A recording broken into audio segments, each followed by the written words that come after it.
पांडवांसोबत रणमैदानात जाऊन स्वतःचे पराक्रम गाजविले. आज माझ्या दुधाला जागला तो, पण लाज वाटू लागली. ज्या राजकर्त्याची वीर पत्नी अविश्वास वावरत होते, अशा राजकर्त्याचा कन्या नवऱ्याचा धिक्कार वाटू लागला. जो एखादा भ्याडाप्रमाणे धर्म अधर्माच्या गोष्टी करत त्या पांडवांना म्हणे शरण येणार.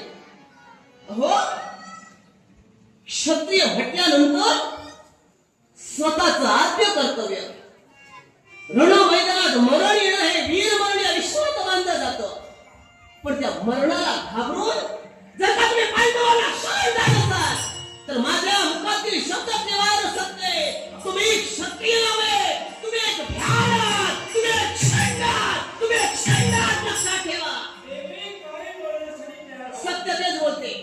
पण यावेळी माझ्या मुखातून निघणारे शब्द आहेत माझ्या जीवनात मी भ्याडही असेल, पण ते केव्हा माहितीये का?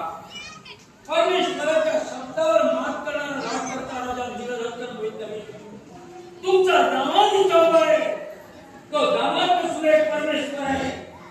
आपला दामाद जरी असेल तर तो लक्ष्मी नारायण या विश्वास असलेल्या देवावर मी म्हणजे कुठेतरी साड झोपाचा पाला पाहतो आहे. मला पूर्णपणे मिळालं आहे. मी क्षत्रिय जरी असतो असेल तर परमेश्वराच्या शब्दावर मी कधीही करू शकत नाही. हो, परमेश्वर परमेश्वर तुम्ही म्हणताय, त्या परमेश्वरानं अधर्म केला, विश्वास कमी केले. जे महाभारतीय युद्ध घडलं त्या युद्धात सुद्धा खरा अधर्मी म्हणजे गोपाल कृष्णच होय. स्वतःची द्वारका उभारली असताना सुद्धा दोन बंधूंचं ते हे घरगुती भांडण असताना सुद्धा जो स्वतःचं राज्य सोडून हस्तिनापुरात येऊन राहिला. दोन बंधूंचं तेढ, या तेढात मध्यस्थी त्यानं केलं. यदा कदाचित पांडवांना जर का त्यांनी फूस लावली नसती तर कौरव आणि पांडव हे महाभारतीय युद्ध या कदाचित घडलं नसतं. कदाचित बंधू सामोपचाराच्या बोधाने वाद मिटलेही असते. पण या देवानं पांडवांना फितवलं, कौरवांबद्दल तेढ निर्माण केलं आणि या तेढापायी महाभारतीय युद्ध घडलं गेलं. या युद्धात सुद्धा त्यानं पांडवांचं रक्षण करण्यासाठी नाना प्रकारचे अधर्म केला. त्या देवाची बाजू घेऊन तुम्ही मला सांगताय तो देव धर्माचा आहे. असे नाही तुमच्यासाठी धर्माचा, माझ्यासाठी नाही. कारण अनेक आयांचे पुत्र आज रणमैदानात धारातीर्थी पडले. अनेक सौभाग्यवती स्त्रिया धारातीर्थी त्यांचे नवरे पडले, ते वैधव्याच्या पंक्तीला बसले.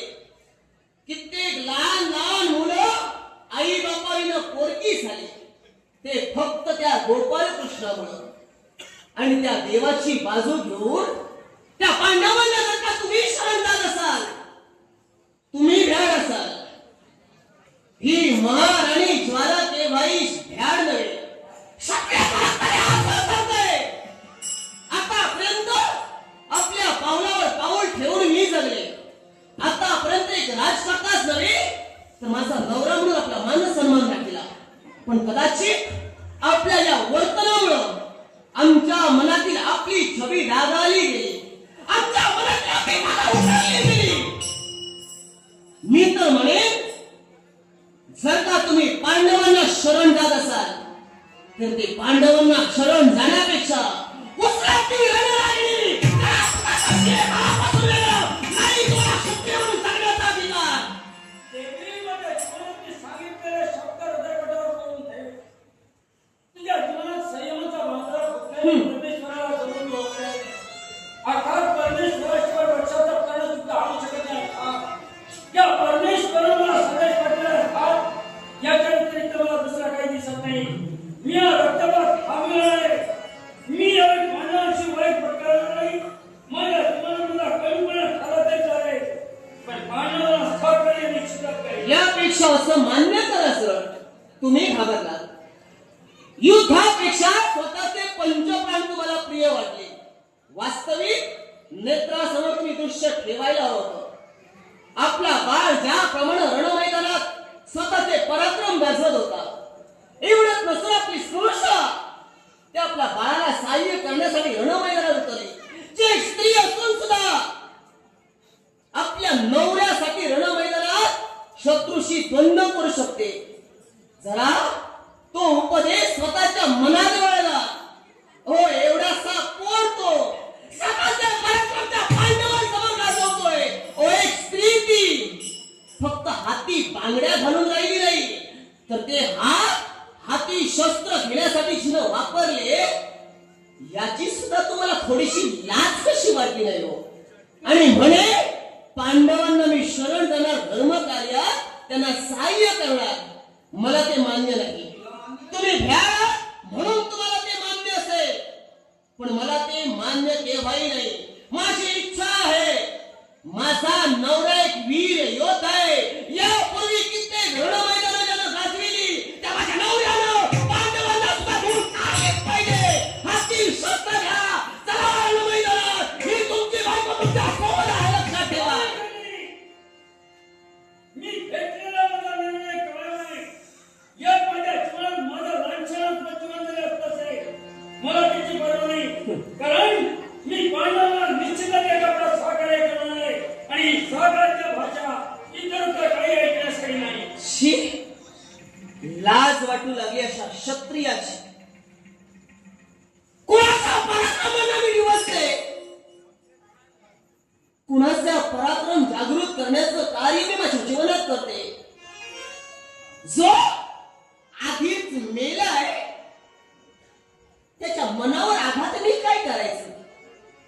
ज्याचं मन भीतीग्रस्त झालं आणि पांडवांना सहन करण्याची भाषा करतोय, अशा नतभ्रष्ट राजकर्त्याला मी बोध करते, मी चुकले. राजा तुम्ही नाही चुकलात, महाराणी ज्वाला चुकलीये. धिक्कार असो या नवऱ्याचा, ज्याला बायकोच्या शब्दाचा मान समजला नाही, ज्याला बायकोचा इतिहास समजला नाही. जी बायको एक स्त्री असून सुद्धा रणरागिणीप्रमाणे जर का पेटून उठू शकते, तर या पुरुषानं स्वतःचा पुरुषाचा दुसऱ्या समाजाचा काय केला असेल, किती ज्ञानाचं ज्ञानामृत जरी पाजलं असेल, तर या दगडाला पाझर फुटणार नाही. म्हणे रक्तपात होणार, पण त्या रक्तपातापूर्वी नेत्रा वाटे येणाऱ्या अश्रूंचा विचार करा. हे दुःखाश्रू नव्हे, तर या रणरागिणीच्या डोळ्यातून येणारे, त्या वाघेच्या डोळ्यातून येणारे अश्रू रक्तसुरागीनं पेटलेले आहे. या क्षत्रिय राजकर्त्याला डिवचण्याचं कर्तव्य केलं, त्याच्या पराक्रमाला डिवचण्याचं कर्तव्य केलं, पण या क्षत्रियाचे पराक्रम कुठंतरी दुसऱ्याजवळ गहाण ठेवले गेले. जो स्वतःच्या पायाचा असेल, स्वतःचे पराक्रम दुसऱ्याच्या पायाजवळ ठेवतोय, जो स्वतः दाती तूड घेऊन पांडवांना शरण येऊ ही इच्छा मनात धरतोय, अशा क्षत्रिय राजकर्त्याचा धिक्कार करते मी. अशा षंडासोबत राहण्यापेक्षा या राज्याचाच नव्हे, तुमचा त्याग करून जाईल. गरज नाही असल्या राजकर्त्याची, जो स्वतःचं अस्तित्व मातीमोल करू पाहतोय, ज्याला स्वाभिमान नाही स्वतःच्या क्षत्रियत्वाचा. यापूर्वी या राजघराण्यात असं कधी घडलं नसेल असं वर्तन स्वतःच्या जीवनात एक राजकर्ता असून केला. एक क्षत्रिय असून क्षत्रिय कुळाला ज्यानं कलंक लावलाय, असं या षंडासोबत ज्वालेला संसार करायचा नाही. या तुमच्या संस्काराचा, या तुमच्या क्षत्रिय राहण्याचा, या राज्याचा त्याग करून ज्वाला निघाली. धिक्कार असो,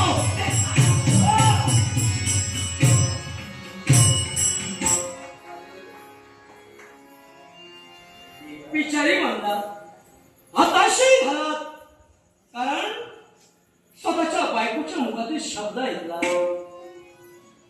एक लक्षात ठेवा, स्त्रीच्या मुखातून शब्द निघालेला शब्द हा वज्राप्रमाणे असतो, कळतोय मला.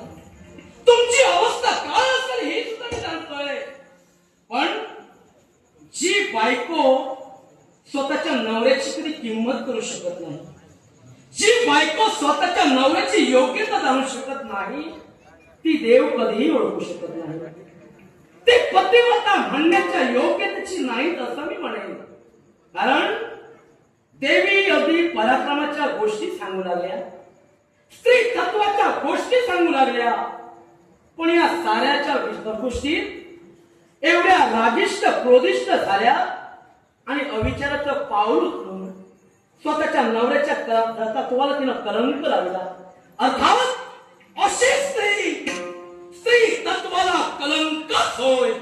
तेव्हा तुम्ही निश्चिंत राहा, कारण अशी क्रोधिष्ट स्त्री तुम्ही आतापर्यंत सुखानं संसार केलाच नाही म्हणत नाही, पण बायकोनं जर असं रागानं सांगून जर दुसऱ्यावर कोणी उलटला, नवरा जर उलटला, तर तिथं काय होणार हे नवऱ्यालाच ज्ञात आहे.